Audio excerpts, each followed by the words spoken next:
welcome to another motovlog on my channel. My name is Marshall3498, and today's motovlog topic, what I'd like to talk about is what my channel normally is about, and that's a motorcycle related topic.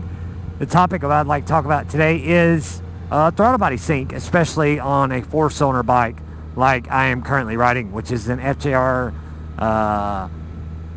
2016 FJR 1300 ES.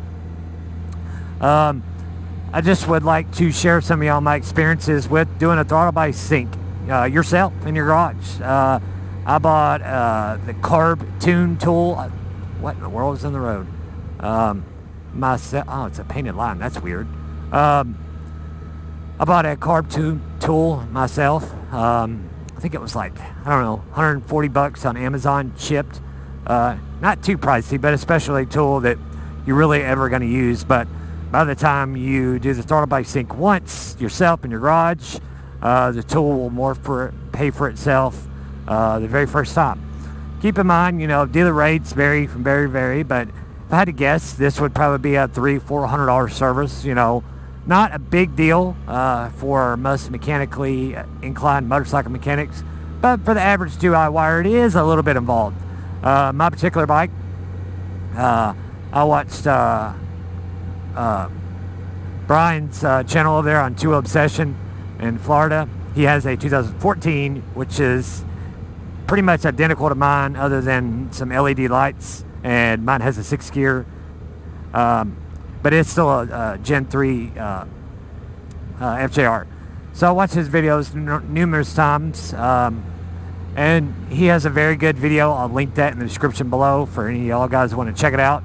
And man, what a difference it made. I don't know how long it's been since I biked this bike used it, and only had 9,100 miles on it. And the more I rode it, now it's got almost 12,500 on it.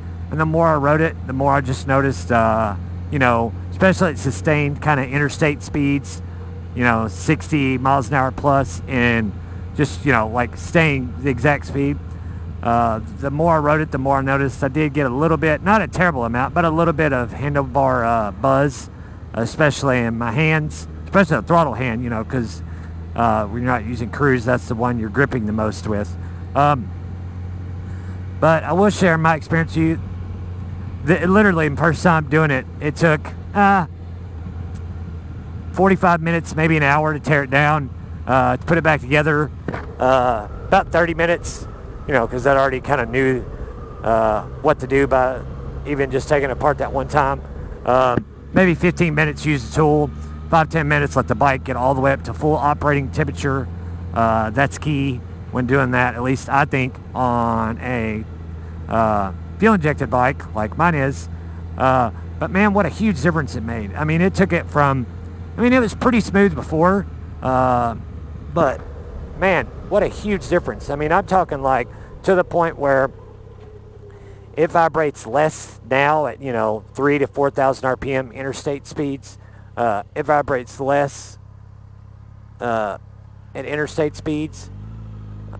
It feels, you know, before I did the service, it would vibrate, you know, a little bit. But in the RPM band range, in the upper, you know, like a little back road like this playing is where I noticed it the most. And man, after I did it at like 3,000 RPMs, it felt like the bike was almost idling. It made a huge difference. So I suggest anybody, whoa, gravel on the road here. Sorry guys. So I suggest to anybody who wants to save themselves some money, do it the right way to their own bike, especially a 4-cylinder bike. I don't know how much it would really help on a 3-cylinder, but I'm sure it would help. But you know, 4-cylinder bikes are kind of typically known for being kind of buzzy, so I think that would help, maybe help them the most to do a throttle body sync, as far as get rid of some unwanted vibration.